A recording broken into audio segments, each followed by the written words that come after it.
Film की शुरुआत में एक आवाज हमें बताती है कि इस दुनिया में ज्यादातर लोग सोचते हैं कि ड्रैगन्स जैसे पौराणिक जीवों का समय अब खत्म हो चुका है, लेकिन असलियत में ये तो अभी शुरुआत है। हर 500 साल बाद करिश्माई शक्तियों के साथ एक लड़की पैदा होती है जिसके पास एक विशालकाय सर्प को सबसे ताकतवर ड्रैगन में बदलने की ताकत होती है। ये सर्प ही दुनिया के भविष्य को तय करेगा, क्योंकि अगर वो इन शक्तियों का सही इस्तेमाल करेगा तो वो शैतानी शक्तियों से इस दुनिया की रक्षा करेगा, लेकिन अगर गलत इस्तेमाल हुआ तो हो सकता है पूर्ण विनाश। और अब समय आ गया है उस सर्प के जागने का। अमेरिका के लॉस एंजलिस शहर के बीचों बीच जमीन पर एक बहुत बड़ा गड्ढा हो जाता है। ये गड्ढा क्यों और कैसे हुआ इसका पता अभी नहीं चल पाया है। एक आदमी जिसे पुलिस वहां से हटा रही है चिल्ला रहा है कि एक विशालकाय जानवर धरती से निकला था। पुलिस वाले वहां छानबीन में लगे हुए हैं। ईथन केंड्रिक नाम का एक रिपोर्टर वहां पर एक वीडियो शूट करता है। वो देखता है कि धरती पर एक अजीब सा पैटर्न बना था। ईथन अपने ऑफिस में आ जाता है, लेकिन उस वीडियो से अपनी आंखें नहीं हटा पाता। इसे देखकर उसे एक कहानी याद आती है जो उसे जैक नाम के एक बूढ़े आदमी ने सुनाई थी जब वो एक छोटा बच्चा था। एक बार उसके पिता उसे जैक एंटीक्स नाम की एक दुकान पर लेकर गए थे, जहां उसने एक बहुत पुराना बक्सा देखा। अचानक उस बक्से में से रोशनी निकलने लगी। बक्सा खुला और उसके अंदर से कुछ निकला जो ईथन में समा गया। जैक समझ जाता है कि क्या हुआ था। वो मौका देखकर ईथन को इमोगी की गाथा सुनाता है। चाइनीज भाषा में ड्रैगन को इमोगी कहा जाता है। इमोगी स्वर्ग में रहने वाले रहस्यमयी जीव थे। हर 500 साल बाद एक इमोगी को मौका मिलता है सर्वशक्तिशाली ड्रैगन बनने का, जो कि बाकी सबसे कई गुना ज्यादा ताकतवर होता है। लेकिन उसके लिए उसे एक तिलस्मी शक्ति को पाना होगा। करीब 500 साल पहले स्वर्ग में सर्पों को ऐसा ही एक मौका मिला था, लेकिन उनके बीच एक ऐसा भी था जिसके इरादे नेक नहीं थे, बुराकी।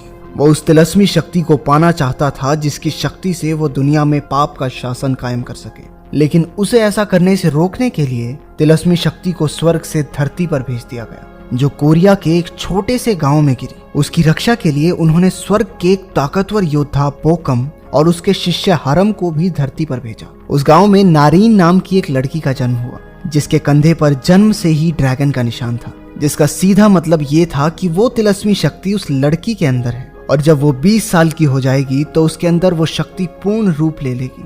बोकम एक छोटी उम्र से ही अपने शिष्य हरम को युद्ध की सभी कलाएं सिखाने लगा ताकि वो नारीन की रक्षा कर सके। वो उसे एक प्राचीन पदक देता है और कहता है कि वो हमेशा उसे अपने पास रखे। नारीन और हरम को एक दूसरे से प्यार हो जाता है। जैसे ही नारीन 20 साल की हुई, उसके गांव पर बुराकी की सेना ने हमला कर दिया। वो पूरे गांव को तहस नहस कर देते हैं। सैनिक हर लड़की के कंधे को देखते हैं ताकि ड्रैगन के निशान वाली लड़की को ढूंढ सके। आखिरकार नारीन उन्हें मिल जाती है, लेकिन हरम उसे ले जा रही सेना की टुकड़ी से लड़कर उसे बचा लेता है। वो नारीन को लेकर एक बड़े झरने के पास आया। बोकम उन्हें ढूंढते हुए जैसे ही वहां पहुंचा, उसे अपना दिया हुआ प्राचीन पदक वहां पड़ा हुआ मिला। अपने सैनिकों की नाकामी के बाद बुराकी खुद ही उन दोनों का पीछा करने लगता है। वो दोनों पहाड़ी के एक छोर पर आ जाते हैं। उनके पास भागने के लिए अब कोई रास्ता नहीं बचता। बुराकी के हाथों वो दिव्य शक्ति ना लग जाए, इसलिए दोनों खाई में कूदकर अपनी जान दे देते हैं। अब बुराकी को उस शक्ति को हासिल करने के लिए 500 साल और इंतजार करना होगा। कहानी सुनाने के बाद जैक ईथन को एक निशान दिखाता है और कहता है कि वो बोकम का पुनर्जन्म है और ईथन उसके शिष्य हरम का। वो फिर ईथन को वही प्राचीन पदक देता है जो बोकम ने हरम को दिया था, और साथ साथ उसे हमेशा अपने पास रखने की हिदायत देता है। जैक ये भी बताता है कि वो लड़की जिसके अंदर वो तिलस्मी शक्ति है, उसका जन्म हो चुका है और उसका नाम है सैरा। वर्तमान समय में ईथन अपने दोस्त से सैरा नाम की लड़की का पता लगाने को कहता है, जो अपने कंधे पर ड्रैगन का निशान लिए पैदा हुई हो। जिस पर उसका दोस्त उसे बताता है कि सैरा नाम की तो हजारों लड़कियां हैं शहर में, किस किस को ढूंढेंगे भाई। दूसरी ओर सैरा जिम में एक्सरसाइज कर रही है। तभी उसकी नजर टीवी पर न्यूज रिपोर्टिंग करते ईथन पर पड़ी, जो जमीन पर बने बड़े गड्ढे की वीडियो दर्शकों को दिखा रहा था। ये खबर सुनकर सैरा हड़बड़ी में वहां से चली जाती है। इस सब के दौरान एजेंट फ्रैंक पिंस्की, जो उस गड्ढे में मिले अवशेषों की छानबीन कर रहे हैं, अपने फोरेंसिक डिपार्टमेंट में आते हैं, जहां एक साइंटिस्ट ने उन्हें बताया कि ये धातु हीरे से भी ज्यादा सख्त है और किसी भी मौजूदा जानवर पर ऐसी चमड़ी नहीं होती। उधर सैरा को अकेला देखकर कुछ गुंडे परेशान कर रहे थे, लेकिन जैक वहां आ जाता है और उन्हें कुछ ही सेकंडों में ढेर करके वहां से चला जाता है। एक जू में काम करने वाला आदमी बुराकी को देखता है, जो उसके सामने ही एक हाथी को खिलौने की तरह हवा में उछाल फेंकता है। सैरा पुलिस स्टेशन में है जहां वो उन्हें समझाने की कोशिश करती है कि कैसे एक बूढ़े आदमी ने 3 बदमाशों को ढेर कर दिया और पुलिस के आने से पहले वहां से चला भी गया। इतने में एक रिपोर्टर उसकी तस्वीर खींच लेता है। किस्मत से ये रिपोर्टर ईथन के ही दफ्तर में काम करता है। ईथन सैरा की तस्वीर देखता है जिसमें उसके कंधे पर ड्रैगन का निशान है। आखिरकार उसने सैरा को ढूंढ ही लिया।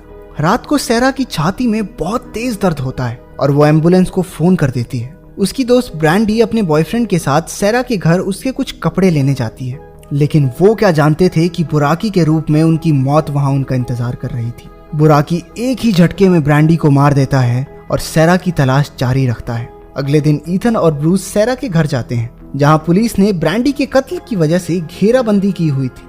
थोड़ी पूछताछ के बाद ईथन को पता चला कि सैरा अस्पताल में है। आखिरकार ईथन सैरा से मिला, लेकिन जल्द ही बुराकी भी वहां पहुंच गया। ईथन और ब्रूस किसी तरह सैरा को लेकर वहां से निकलते हैं। इस सब के दौरान पुलिस को पता चलता है कि वो विशालकाय सर्प बुराकी सैरा को ढूंढ रहा है। एजेंट फ्रैंक को जरूरत पड़ने पर लड़की को मारने के ऑर्डर दिए जाते हैं क्योंकि बुराकी को रोकने का यही तरीका है। बुराकी अपनी सेना को इकट्ठा करता है जिसमें कई तरह के दिव्य जीव शामिल हैं। ईथन और सैरा ईथन के एक डॉक्टर दोस्त के पास जाते हैं जो सैरा को हिप्नोटाइज करके उसके दिमाग में छिपी यादों को बाहर निकालने में उनकी मदद करता है। अचानक एक नीली रोशनी सैरा के अंदर से निकलने लगी और उसका शरीर हवा में तैरना शुरू कर देता है। ईथन ने किसी तरह उसे शांत किया, लेकिन बुराकी उन्हें वहां भी ढूंढ लेता है। ये हर जगह पहुंच जाता है। ऐसा लग रहा है इन्होंने व्हाट्सएप पे लोकेशन शेयर कर रखी है इसके साथ। वो एक गाड़ी में वहां से निकले और बुराकी उनका पीछा करता है। वो किसी तरह उसे चकमा देकर एक कैफे में ब्रूस से मिलते हैं जो उनके लिए एक हेलीकॉप्टर का इंतजाम करवाता है ताकि वो बुराकी से बचकर किसी सुरक्षित जगह पर जा सके। जैक ईथन से कहता है कि वो सैरा को लेकर एक झरने के पास जाए जहां वो एक नेक इमूगी को वो तिलस्मी शक्ति दे सके जो सैरा के अंदर है। बुराकी को हराने का यही एक तरीका है। वो दोनों हेलीकॉप्टर में चढ़ जाते हैं, लेकिन बुराकी तेजी से उस बिल्डिंग पर चढ़ता है और हेलीकॉप्टर को हवा में ही पकड़ लेता है। ईथन और सैरा किसी तरह बिल्डिंग की छत पर कूद जाते हैं। हेलीकॉप्टर नीचे रोड पर जाकर गिरता है। ऐसा होने से पुलिस समझ जाती है कि अब मामला इमरजेंसी का हो गया है। 2 लड़ाकू हेलीकॉप्टर वहां आकर बुराकी पर गोलियां बरसाने लगते हैं। इस सब में ईथन और सैरा को वहां से निकलकर भागने का मौका मिल जाता है।